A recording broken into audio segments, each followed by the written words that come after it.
What happens when two dudes, one a retired Navy SEAL commander in Colorado Springs, and the other a hippie meditation teacher in New York City, get together to discuss living mindfully?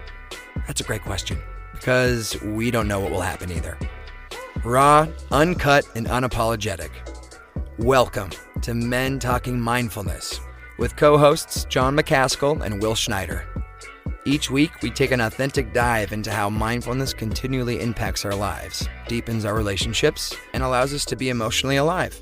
We filter all of our conversations through the man box, where we unpack how as men we are expected to act in society, how fighting the authentic human experience is exhausting and damaging, and how mindfulness can help. So happy you're tuning in to Men Talking Mindfulness. Now, on to the show.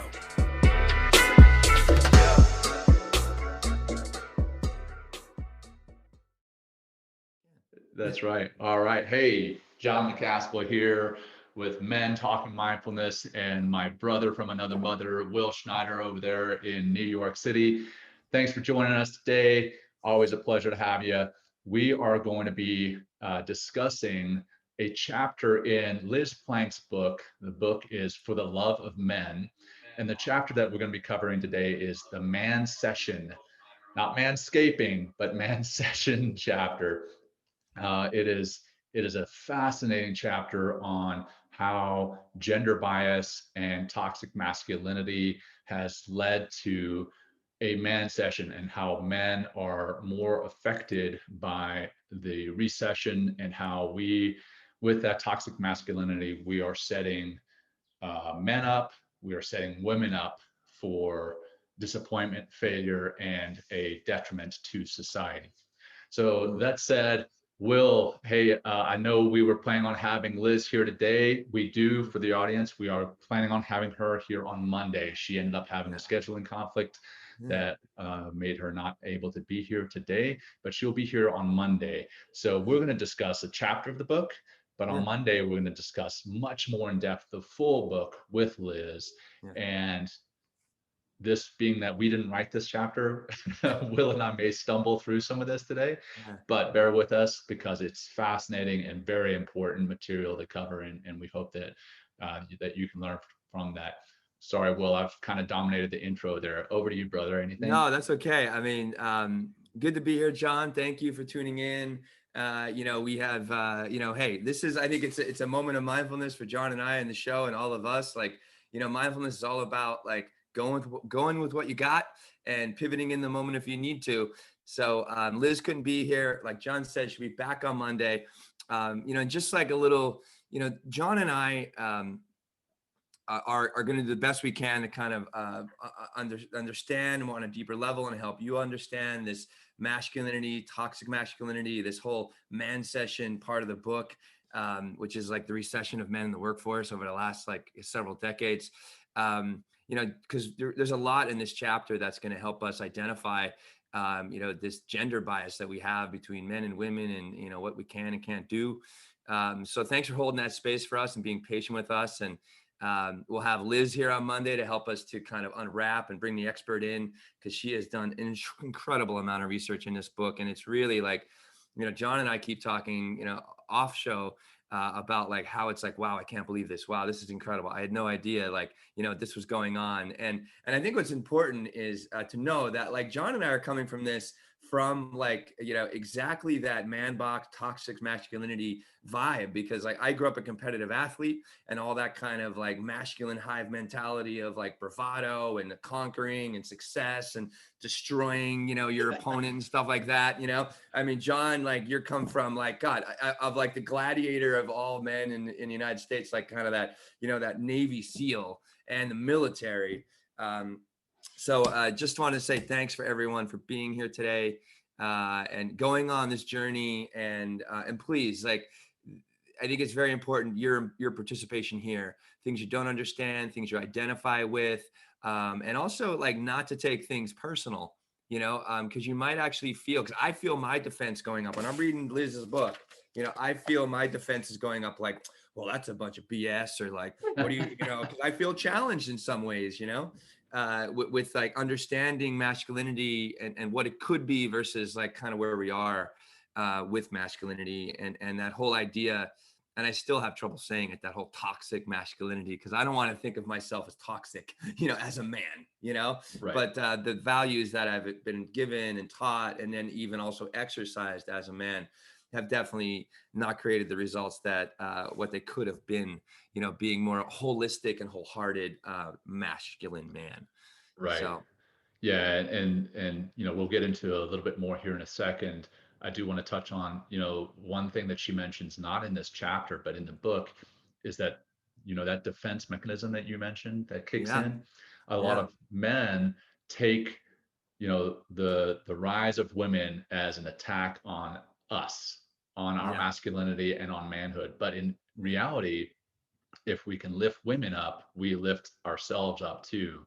right. And what is it, the old saying, a rising tide lifts all boats, right? Yeah, Well, I love if we that can, quote. if we can bring women up and close the gender gap in the in pay that she talks about in this chapter, would bring 2.5 million people in the United States out of poverty, which is just Wow. unbelievable.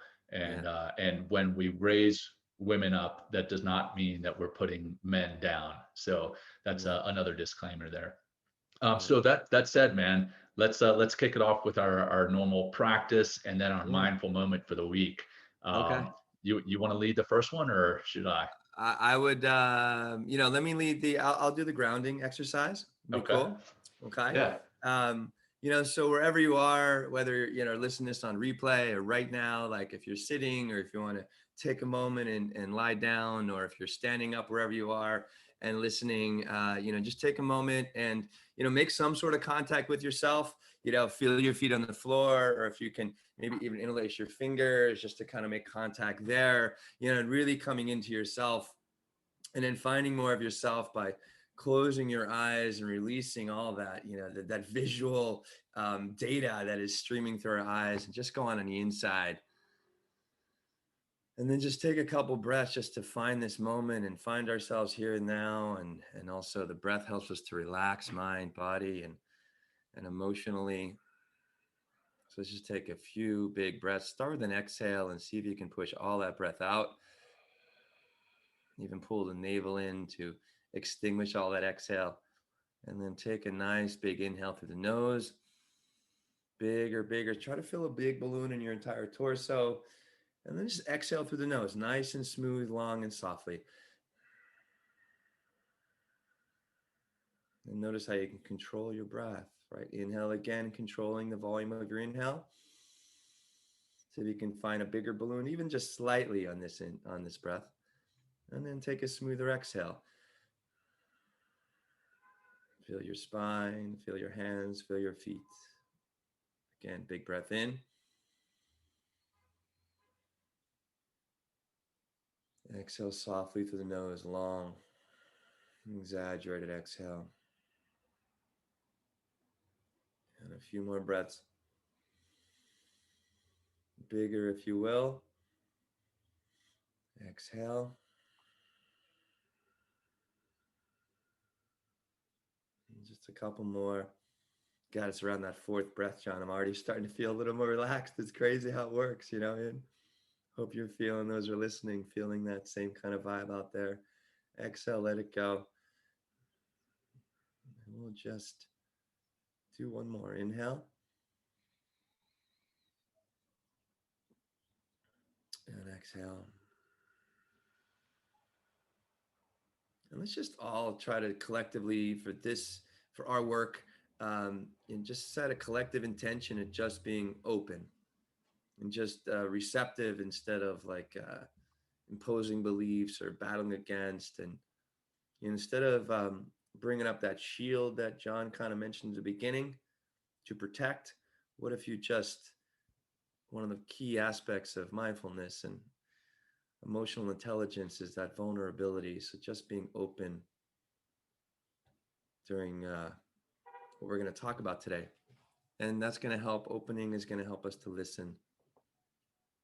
And by listening and being vulnerable, maybe we'll hear something new. Let's just finish and try to open a little bit more with one more big breath in. And maybe exhale out the mouth. You'd be like, ah, and release any residual stuff that's getting in the way of that openness. Awesome. Open those eyes when you're ready. Oh yeah, John. Let's go.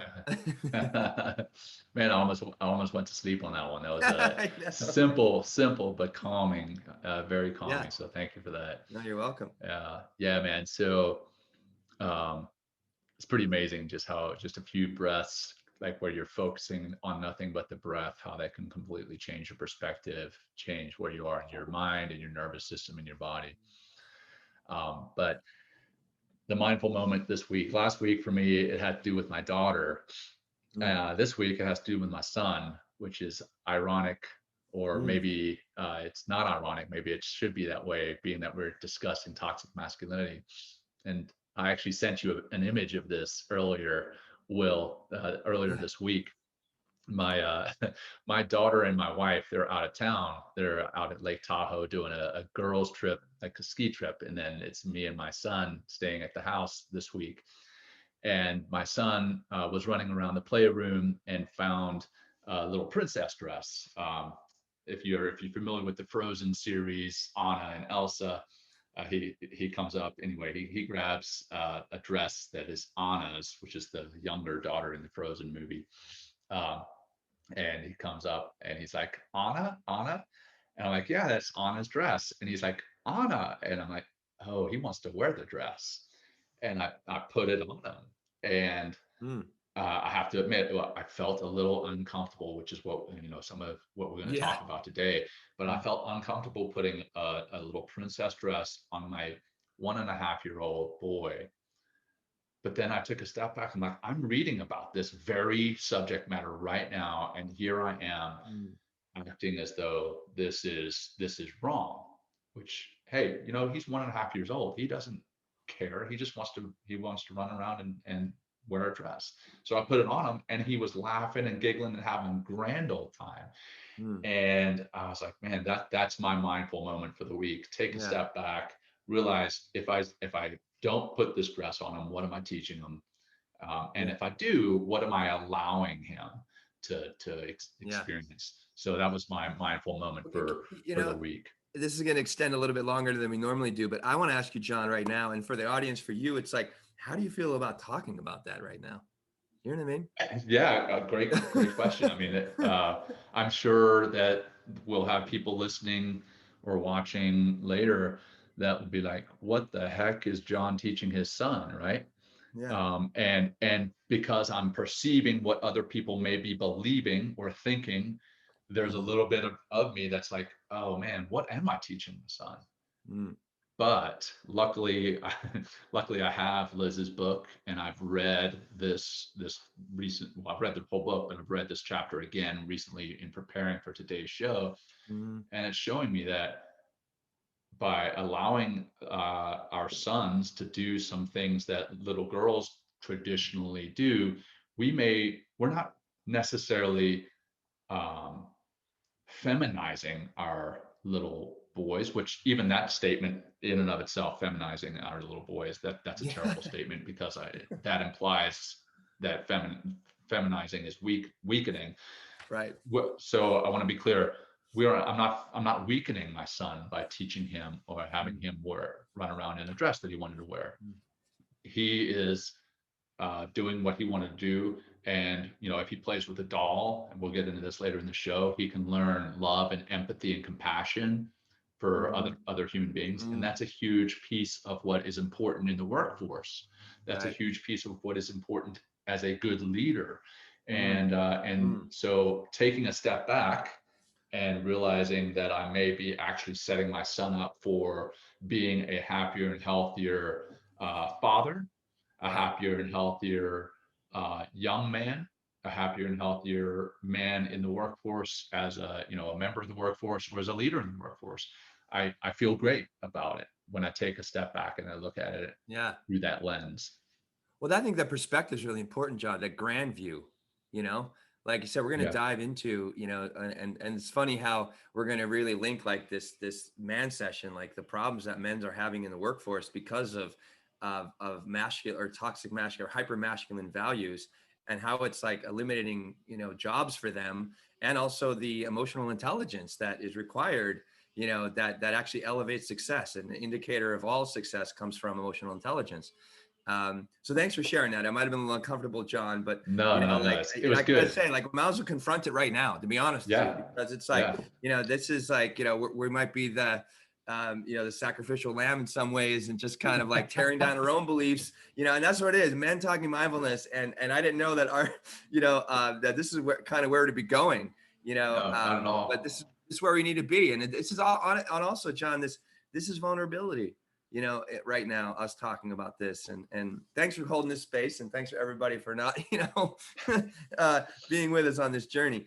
So my mindfulness moment of the week, I think it was really, it's like yesterday at like 2:00, Liz is like, her people are like, Liz can't make the show tomorrow. And us, I got to say, John, just so easily, brilliantly coming together, coming up with a new plan. Here we are today. And, just taking that moment, and instead of going into that mindset, or that like limited mindset of like, oh my God, and like, lambasting Liz and whatever she's doing, like, no, it's like, what? We have an opportunity to change, to make something happen here today. And, I'm really excited, to share what we are learning, and slowly beginning to, like you were just talking about, really help to change the life of your son. I hope so. And your family, and everyone else that your son's going to come in contact with. It's not just individual. It's like how this is like how it affects our relationship, not just to ourselves, but everybody.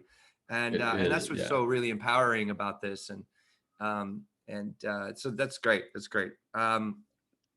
Awesome. So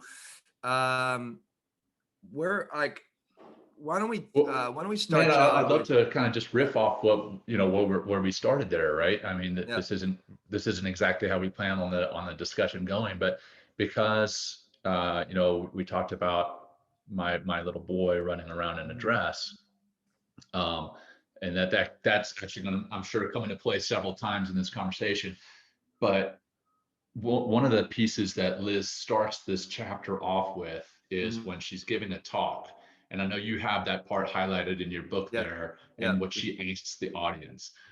We've got some people here commenting and engaging on the LinkedIn Live version of this video. I would love to ask the audience those questions and see how they feel. So you want to kick off with that? Yeah, I'll kick it off. And there's actually two highlights here, two pieces of what you had kind of, and I'm so glad we're making this personal, because and that we can really like, wow, like I'm just feeling a whole different vibe today, John. It's really, I feel like I have a responsibility or something, John. It's like, what's happening? It's like uncharted territory for men talking mindfulness, and me as a man, I got to say. Where's it? Choose everything. Okay, wait, hold on. It's on 196. Okay, sorry. I'm just going to go back. So everybody out there listening, keep an open mind. This is Liz. I'm going to read a part of her book, and she says, our ideas about who we can become as career professionals start in childhood.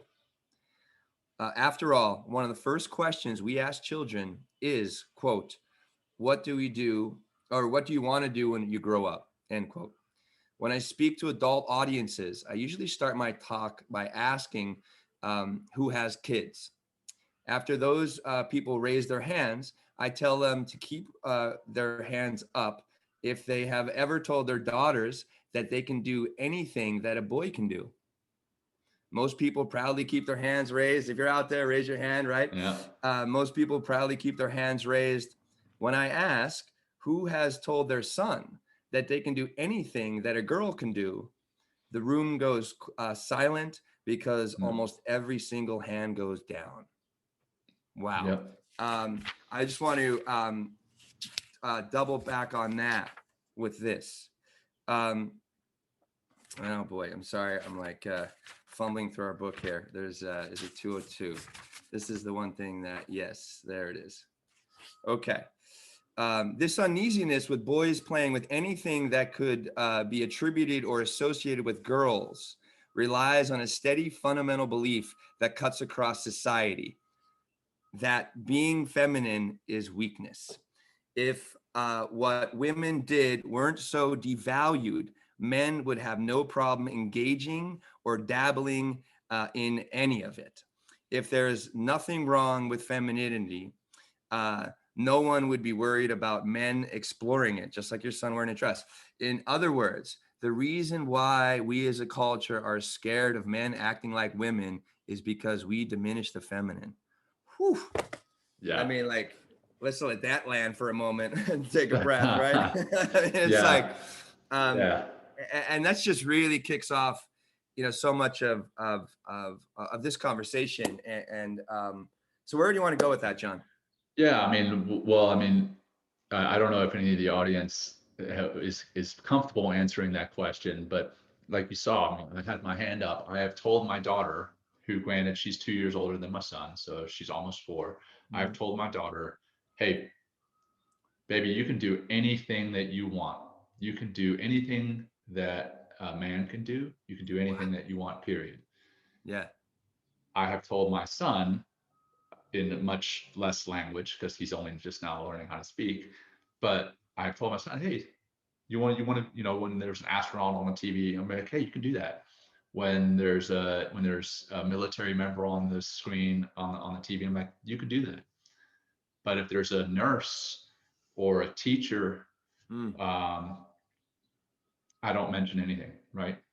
And that's coming full circle where you talk about we've kind of equated femininity with weakness, then that's what we've almost equated jobs of traditionally, or at least in the States, traditionally female jobs to weak jobs, which is what really caught me off guard was reading that these jobs that we typically associate with women, nursing, teaching, elderly care, were originally primarily men's jobs in the States. Yeah, years ago.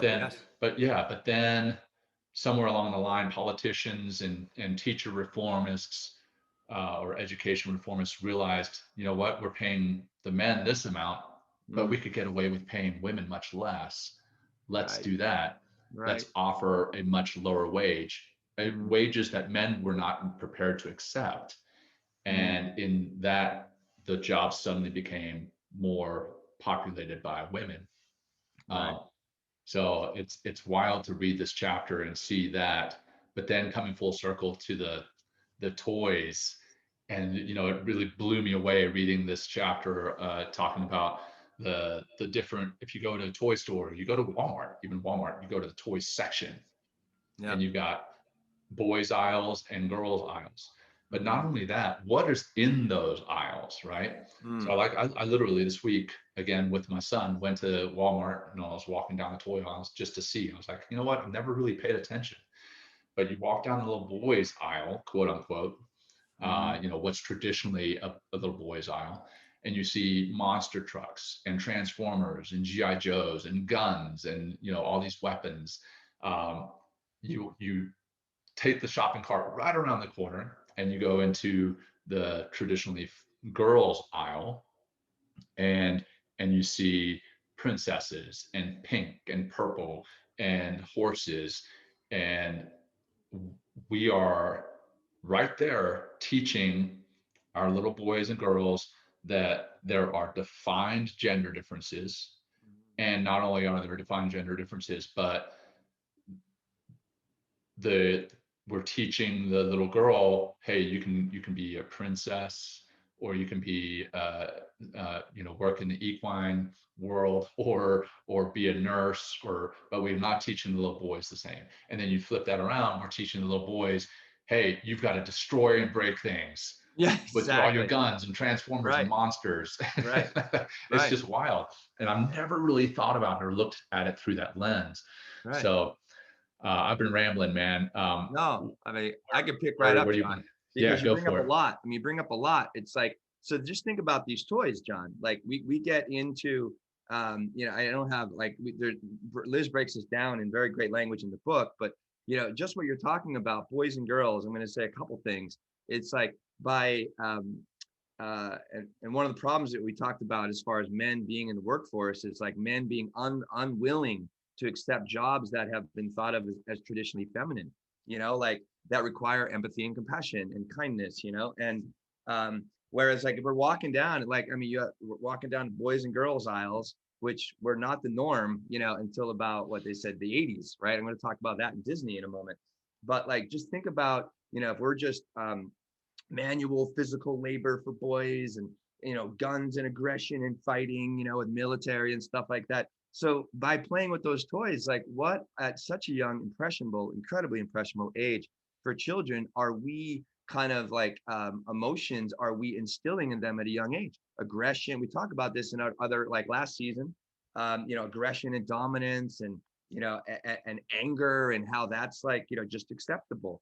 Whereas like, walking down, the women's aisles in Walmart. I mean, there's a lot of vanity and stuff like Barbies. I see people are blowing up our feed here about Barbies and stuff like that. Yeah. But also like the feeling in the woman or girls aisle, right?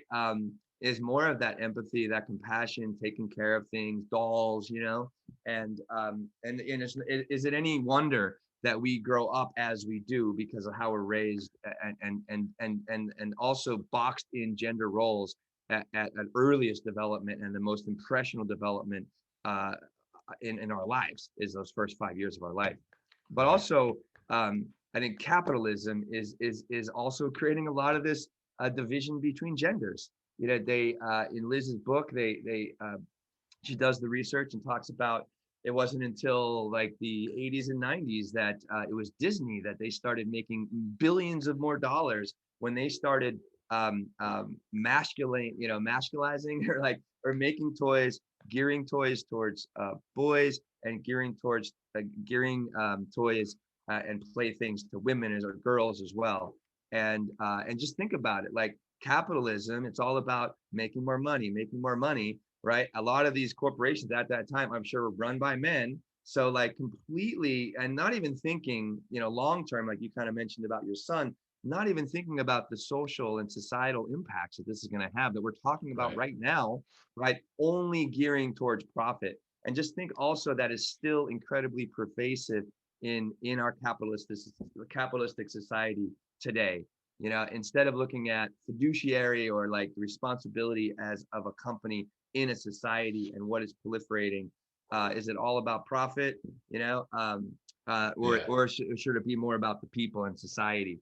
So I just wanted to bring that up and how it's interesting. Like, you put advertising dollars, behind certain things, and you keep throwing that same message in commercials in front of people's faces again and again and again. All you're doing is just taking what we're talking about it and putting it in a marketing platform and advertising just to make profit, which is like that really blew my mind there too.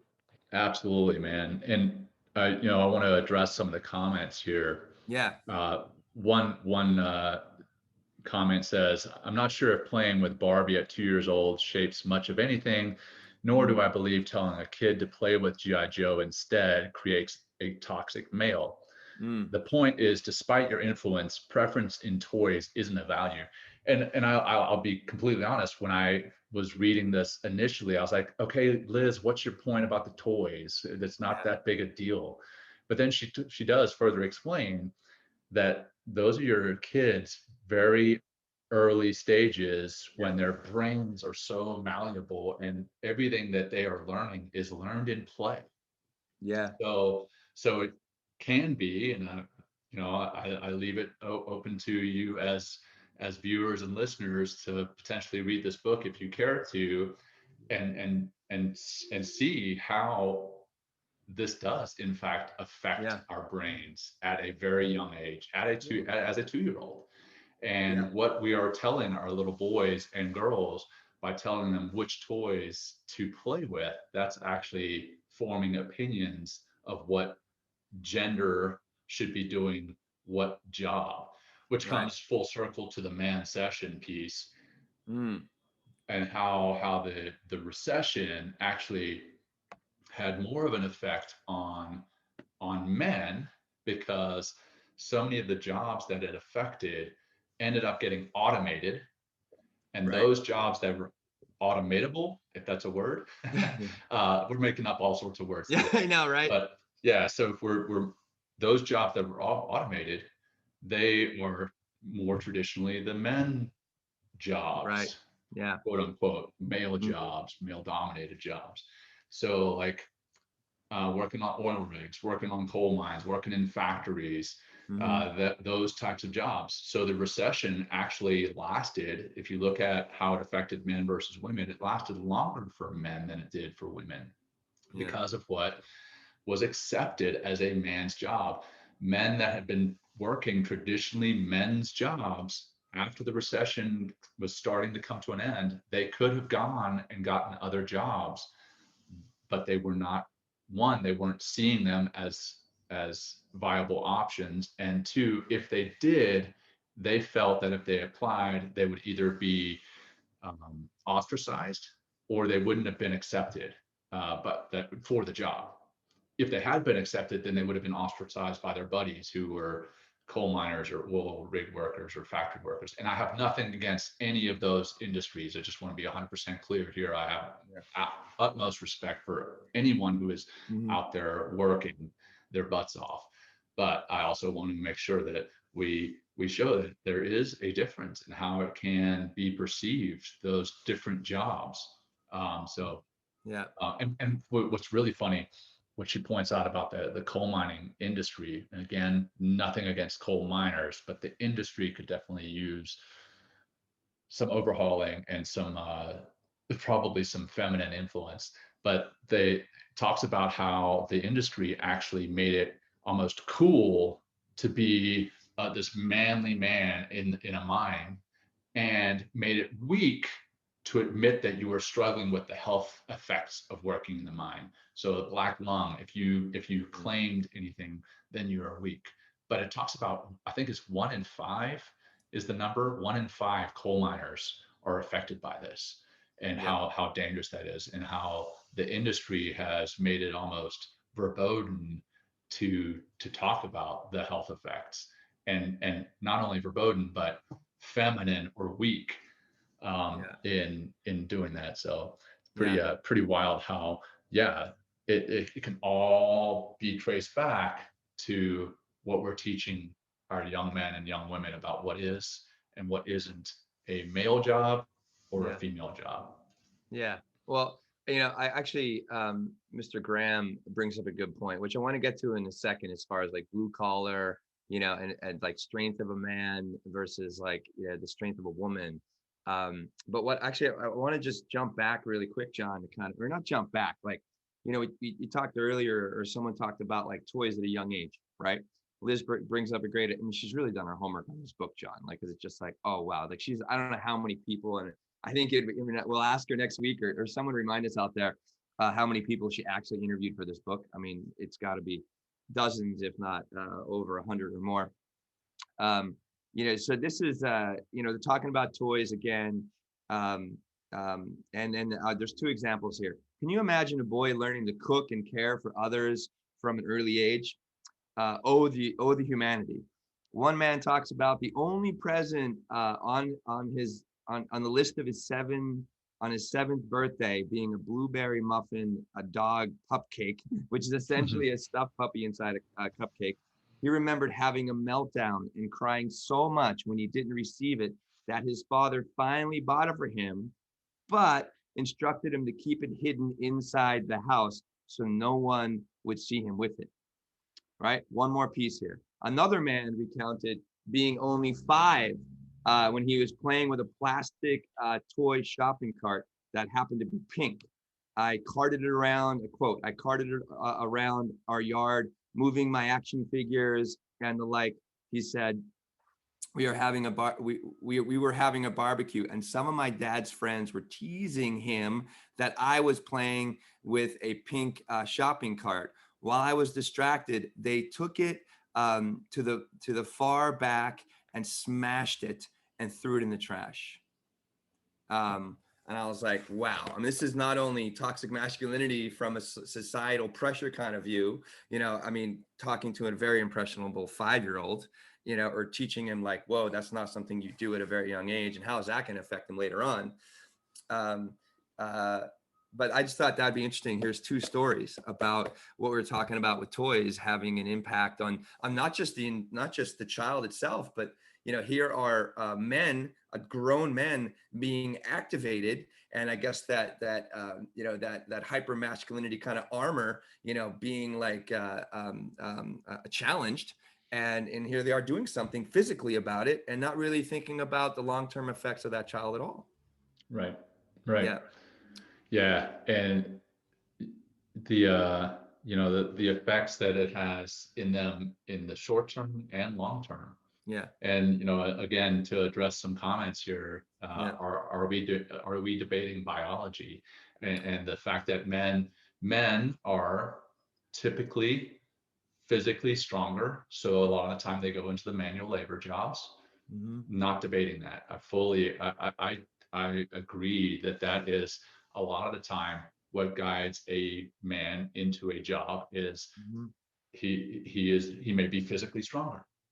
Mm-hmm. But what are we teaching our young men about women if we teach that femininity is weakness? And that's what it comes straight back to what you talked about, the fact that when we see a little boy running around with a Barbie doll, or we see a little girl playing with a monster truck, most of the time nobody's going to tell a little girl, don't play with the monster truck. But many parents are going to tell that little boy, don't play with the Barbie doll, don't play with the whatever the baking oven is, and don't play with the little dog in the blueberry muffin, because it's seen as feminine. And by seeing it as feminine, many of us toxic men are seeing that as weak. And that's what it kind of boils down to. No, we're not debating biology, but we definitely believe that what we're teaching could be refined, and we could teach our young men and young women strength and empathy and compassion by overhauling how we view femininity. So yeah, to come back to the physiological, just the differences between men and women. I think it's like coming back to Arlie Graham here, what you're saying about blue collar workers. It's like, men are physically stronger and should do manual labor, but like when the problem is, and why we're having this problem with men in the workforce, there's a lot of, in the beginning of the chapter, really dives in about like where that problem comes from. But by just looking at men as like, okay, men can only do physical labor, if that's like, that doesn't mean, you can't go on and get educated and be a teacher or something like that. That's another highly dominated female profession is education, like 90%. It's unbelievable.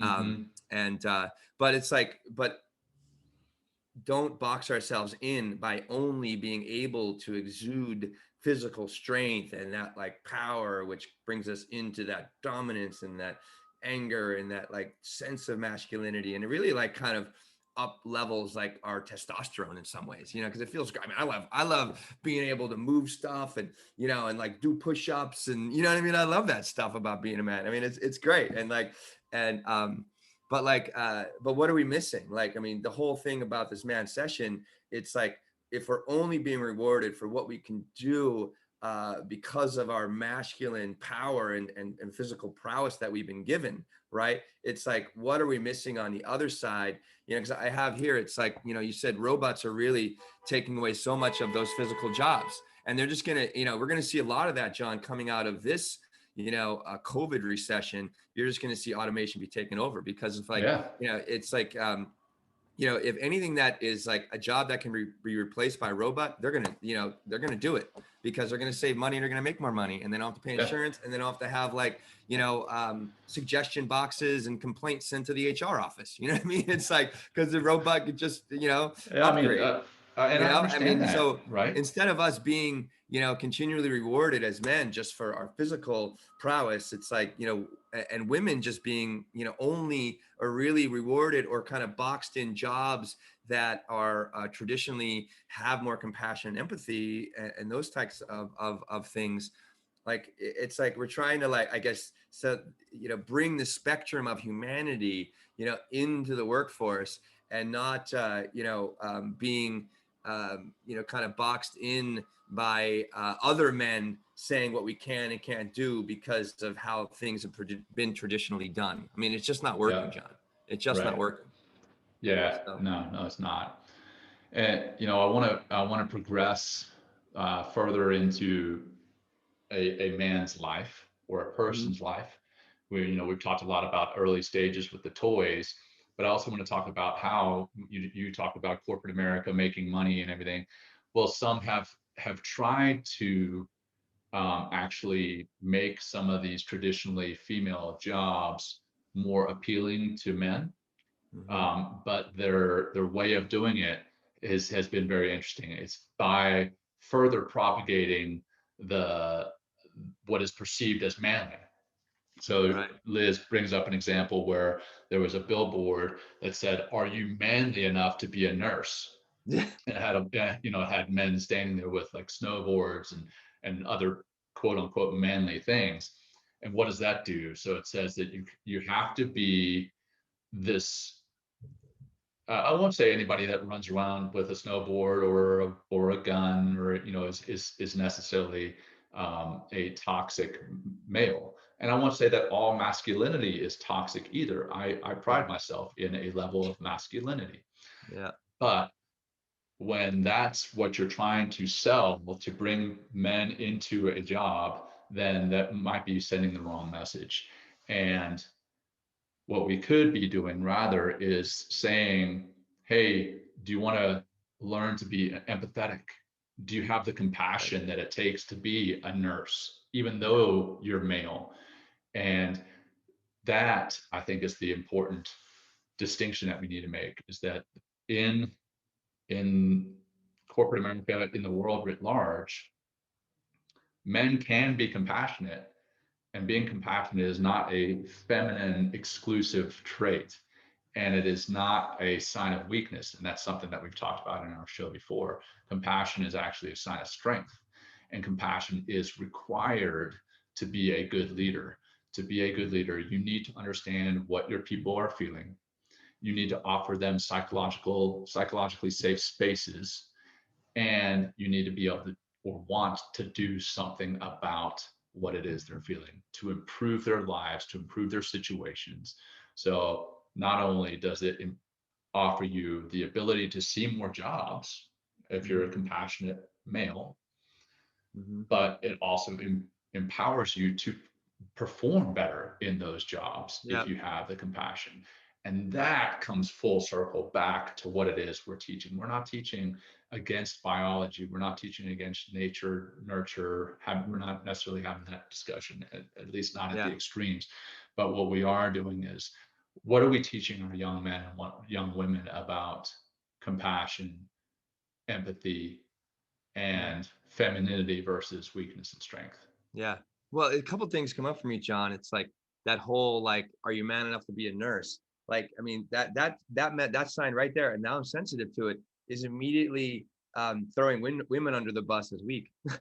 you know, Yeah, it's yeah, immediately like going into, it's like, hey, um, and also it's like, indicator, go, it's like, I love that we can just rely on, here's the numbers, here are the numbers, what drives success in the workplace is, and I say this to a lot of the companies I work with, IQ gets you hired, EQ gets you promoted. So if you want to be more yeah, successful, to develop that emotional intelligence, which is understanding, or not even understanding, learning to be compassionate, empathetic, learning to listen, learning to just hold space, and all those things that come with, um, there's some really great podcasts out there about emotional intelligence. And it's like, that's what it's going to take, because our manufacturing, industrial post World War II economy is slowly fading out, being replaced by automation, we talked about. And now we're entering into a service economy. And how can you service people properly and successfully and abundantly, meaning making more money, if you're always trying to only speak to and be with one way of doing things? right.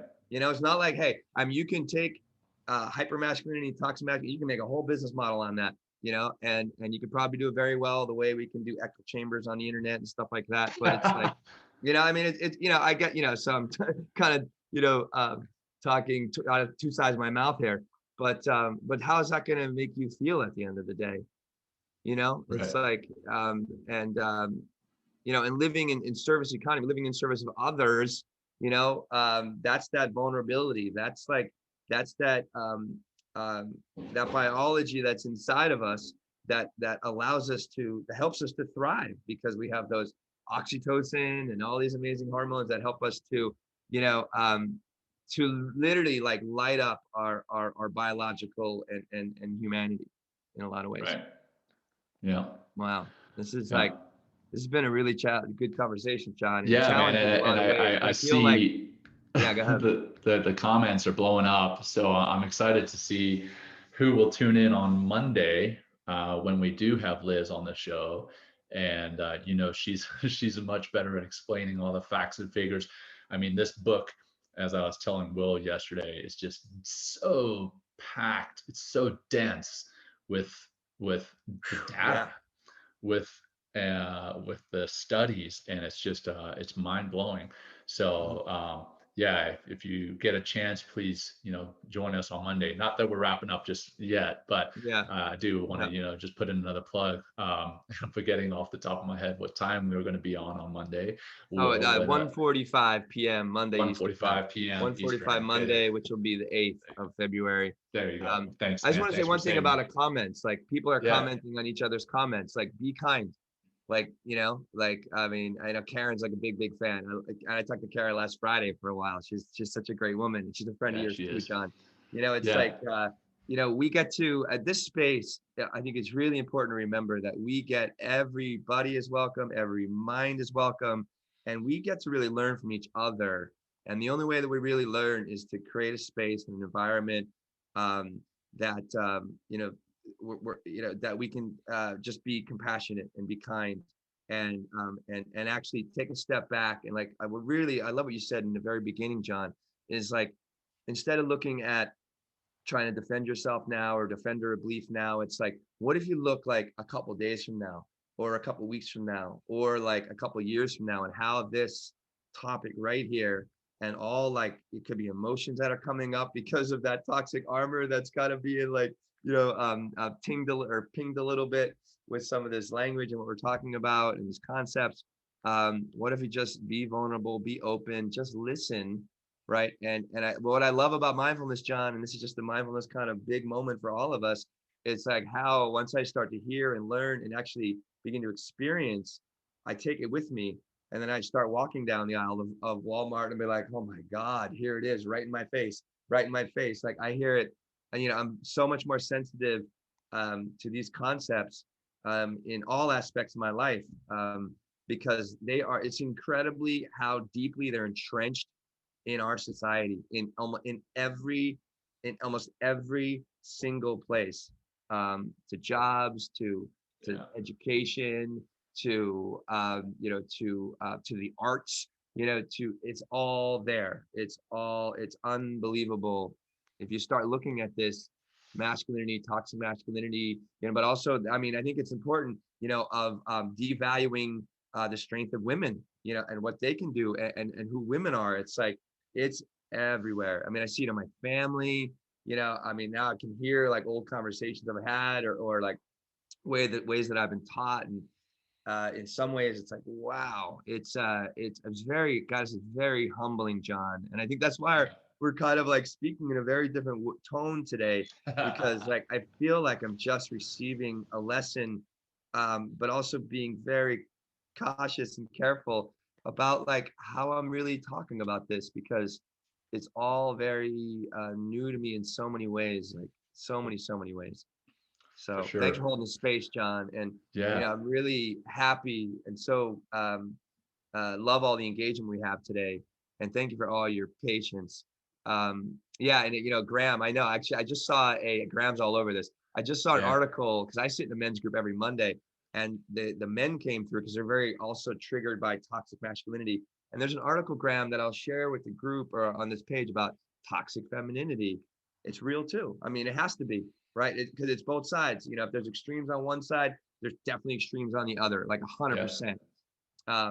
So I'm going to share that too, Graham. And thanks for keeping this a real neutral, honest conversation, all of you. And we get to learn a little bit more from Liz on Monday. We're actually going to do, I'm really excited that this kind of turned into naturally a 3-part series where next Friday, we're going to have our show. We're going to do a recap of what we learned. And all of you out there, bring your questions on Monday. You know, we'll do the recap on Friday. Please. And again, before we like share this, because this is like really powerful stuff. Yeah. I do definitely appreciate the comments, and I appreciate everyone being kind as we discuss something that is a little sensitive to talk about. Like Will and I kicked this off with, as we were reading this book, as we were reading separate parts of it, or certain parts of it, there were a lot of WTF moments. Like, hey man, this is an attack on masculinity, which it's not necessarily an attack on masculinity. It is an attack on, or rather an adjustment for society. And I think there's a great movie out there. It's also really uncomfortable to watch. I think it's called Take the Blue Pill. And it's similar in that Liz is an overt feminist, but she has written this book for the love of men, and it has shown how we can improve as men, not to become more girly, but to become more in touch with the feminine aspects of life. And when I say feminine, what is normally associated with being feminine, and that is compassion, that is empathy, that is not necessarily exclusive to being a woman or to being feminine. You can have those feelings and emotions as a man. And the parallels between that and this movie, Take the Blue Pill, is it was actually and there's definitely some politics in the movie, but I'll say that it was started by a feminist. The movie was, it's a documentary where she goes and interviews a man that is very, I don't even know what you want to call him, but very toxic, or she sees him as toxic. But then she starts seeing some of the sides, many of the same things that Liz brings up in the book about how men die early, about how men go and do, traditionally, they go and do some of the more dangerous jobs, how men are more prone to taking risks. And Liz addresses that in her book. And it's amazing when she addresses why it is. It's really incredible. But anyway, that's another conversation. So, hey, thanks all for being here with us today. I'll lead us through our wrapping up practice, and then we'll call it done. If you're going to tune out now, go ahead, please. We'd love you to tune into the podcast on Apple iTunes or on Spotify, and give us a rating, give us a review. Let us know what we're doing wrong. Let us know what we're doing right. Share this with your friends. and share it with your friends, 100%. All right, so that said, let's do a compassion practice. And we've done one similar to this before, so we've got a few minutes. Go ahead, get into a comfortable position. If you feel comfortable doing so, close your eyes. And then bring your attention. We're not even going to focus on the breath right now. We're going to focus on what it is that this conversation has brought up in you. What feelings and emotions has that brought up? Has that brought up a feeling of being attacked? Has it brought up a feeling of curiosity? Has it brought up feelings of compassion and empathy for your fellow human beings? And whatever it is you're feeling, just examine that. Be with it. And think about why that emotion, that feeling, bubbled to the surface.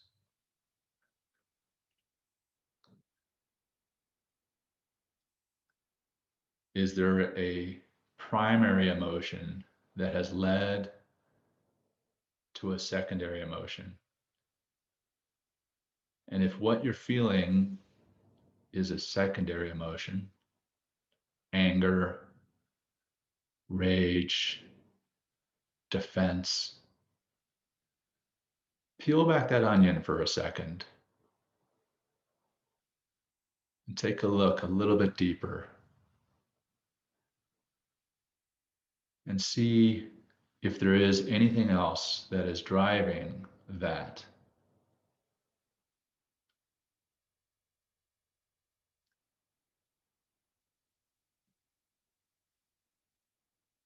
And now put those emotions aside and visualize 3 people, someone you love, someone for whom you have neutral feelings, and someone for whom you have negative feelings. And imagine on each breath out that you are sending love and compassion to all 3 of these people in the same way. Breathing out, sending love and compassion. And as you breathe in, take away from all 3 pain, heartache, discomfort. Breathe that in from them and let that dissipate from you. Breathing out, sending love and compassion.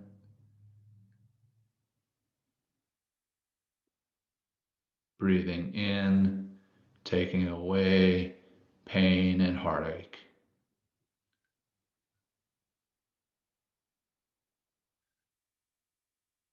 Breathing out, love and compassion.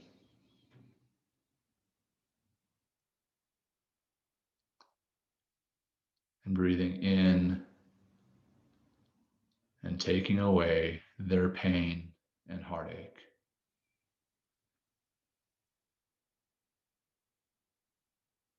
We'll wrap this up with one last deep cleansing breath. Begin by breathing out all your air. Breathe deep into your belly, into your chest. Hold it for a second. And relax, letting everything go. Breathing out, breathing all that air out. And when you're ready, go ahead and conclude the practice. All right. Will, pleasure, bud.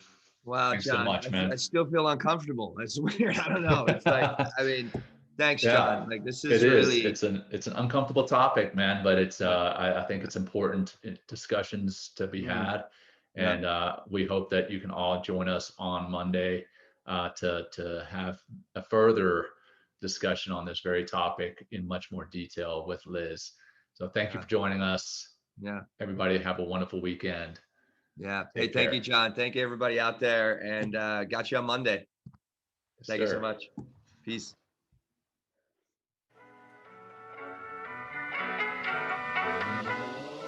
Thanks for joining Will and John on Men Talking Mindfulness. If you enjoyed the show, please like and share it with your friends and family, and please, we would appreciate a review too. Until next time, this has been Men Talking Mindfulness. Thanks for showing up.